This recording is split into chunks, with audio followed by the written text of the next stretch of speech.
Yo-Yo Ma is here. He is widely considered to be the greatest cellist alive today. When he was just 7 years old, he played for President Kennedy and the First Lady.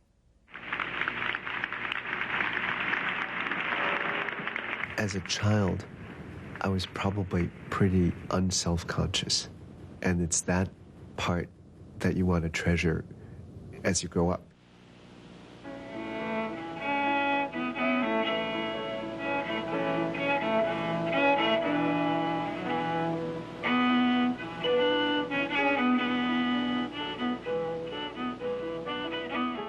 Today, he has performed virtually the entire existing solo, orchestral, and chamber repertoire for the cello. Recently, he's explored bluegrass and tango and jazz. Just this month, his ongoing Silk Road project, which brings together musicians to explore the music of Central Asia, had its first performance of its American tour in Washington. His newest CD, called Classic Yo-Yo, was released in September. I am pleased to have him back at this table. Welcome back.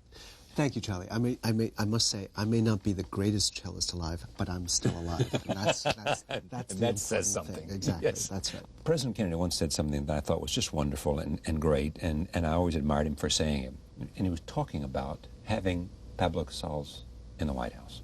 He said,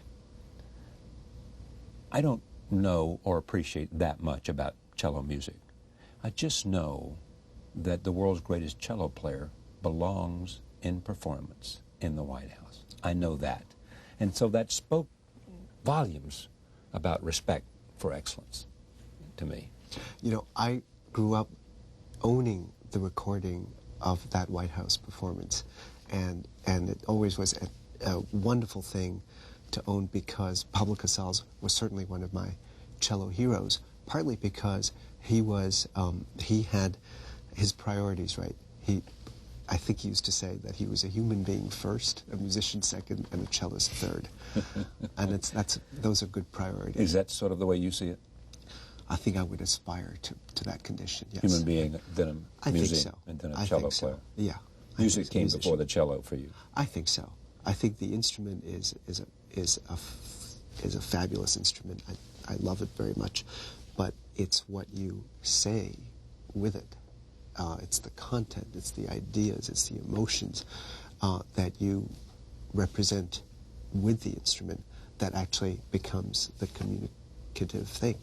All right, I want to talk about a lot of things, including the Silk Road project, but also let me just talk about this, because this is Classic Yo-Yo, a decade of hits. We've got Bach here, we've got Gershwin, we've got John Williams. That's what that is, John Williams, American Collection theme. Yeah, you know what's in all of these tracks? In a way, it's Yo-Yo Ma. Well, maybe that's true. That's true. I can't argue. The color blue. Also. Yeah, the color blue. Yeah. But I think it's, in a way, it's a representation of, I think, 25 years journey through music and exploring all those different things, which to me is really the same thing, because part of what I think music does, it stimulates the imagination, and there's and in the imaginative world, there are no boundaries. You're always trying to go outward and trying to understand what's there. And as a musician, especially as a traveling one, of the 25 years I've been playing professionally, 13 of those years have been on the road. So what you discover on the road, you kind of go more deeply into. And I think when you have a guide that takes you into tango, right, into Argentina, right, or into Baroque music, or into Alison Krauss's music, or into Mark O'Connor fiddling, Edgar right, Meyer's music. And there's such richness, and there's so much, in a way, once you get it, to advocate for, that becomes your voice also. So I think that's a little sampling of what I've done over the last number of years, and including my great friendship with Emanuel Ax, Isaac Stern, right, is represented there, our late great friend, and so these are all the people that have meant a lot to me over the years, and including new collaborators and new friends, but that's sort of the span. Yeah, I think that's the reason for this album. Do you prefer solos, orchestras, or chamber music? I think everything that I do is collaborative. Whether, if I'm playing something alone, I'm thinking and playing the music of somebody else. Somebody else had to write it, think it, and the questions I ask, why did they do it? Why are they writing this? What are they trying to tell me? And my job is to try and figure that out and see whether someone else gets it. And so it's a conduit type of thing. And if the next person gets it, I've done my job. Same thing with working with an orchestra or working with Manuel Axe or Mark O'Connor. It's what do we have to say in common to each other? How do you find out that? I mean, how do you find out? I think you find out, you always know when you do a great interview, right? You know the moment something clicks, when something happens. We all know that. Those things, people know it in second grade, we know it as adults. And I think you look for those moments when intellectually, emotionally, physically, the comfort level, the trust level is absolutely there in the moment and everything flows. Who's the greatest composer of music for the cello? Oh, I don't know. That's such a... Who knows? Okay. Probably has been great composer and more to come. Okay, that's my second question. Is it more and more, I mean, there's a lot of new music being written for the cello? Well, I think so. I think one of the things that, if I look at the history of musical instruments, and maybe this is where the Silk Road comes in, because many years ago I went to a museum in Japan, the Shosoin collection in Nara, and I saw these great instruments, a lute-like instrument, a biwa, which is like a pipa in China, or an oud in Turkey, from the 8th century.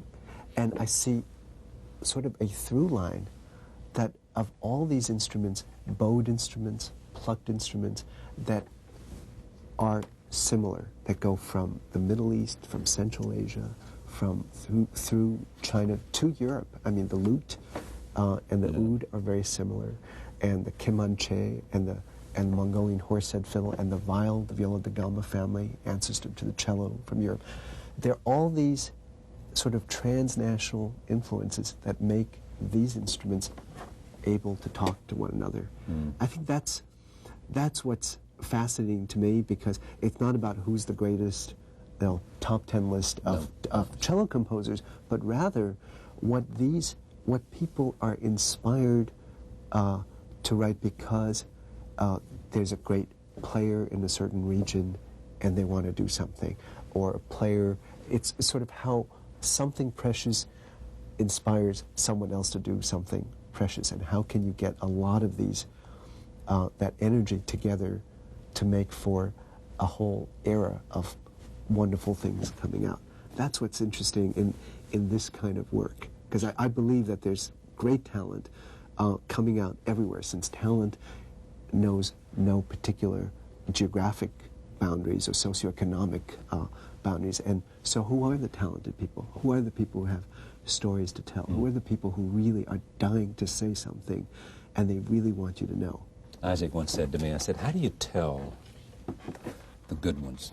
Yeah. He said, they walk in the room and they sit down and they say without saying the words, sit down and listen to me play for you. There is a sense that they've got something they want to say. He called that the fire in the belly, which I always loved, because it goes beyond sort of technical prowess or intelligence or whatever. There's something that makes all of it come together and say, you've got to listen to this.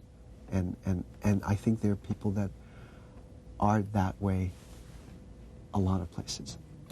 Tell me, appreciate Isaac Stern for me, for this audience. I think of Isaac Stern as a great lover of life. And I think that love, that passion for living, permeated through everything he did. First of all, from playing the violin, making a phrase, making you listen to him, to the civic activities such as saving Carnegie Hall, to the curiosity of, really as an 80-year-old, he was just as active, seeking out young people, talking to them, curious about what world they lived in, and engaging, looking for talent, in such a way that, you know, I think I like to do that. But I go places and I listen to somebody who says, well, you know, you play very well. Who else knows about you? He said, well, I played for Isaac Stern last month. You know, he really reached out, and that kind of passion, that curiosity, I think drove so much of his activities. Great man. Great man. A joy of music. He was able to take the joy and, in a sense, share it with young people and who had musical talent and bring out to their love. And old people like us. Exactly. A couple of geezers like you and me. Exactly. He didn't discriminate. It was okay. This CD is called Classic Yo-Yo. It has all of the, not all of them, it has some of the things that he has performed in his long, long, long, long, long career. In our long lives. Thank you, my very friend. much, Art. Great to see you. Before we leave you, we have one more thing, one more very, very, very, very special thing. Yo-Yo Ma in performance right here.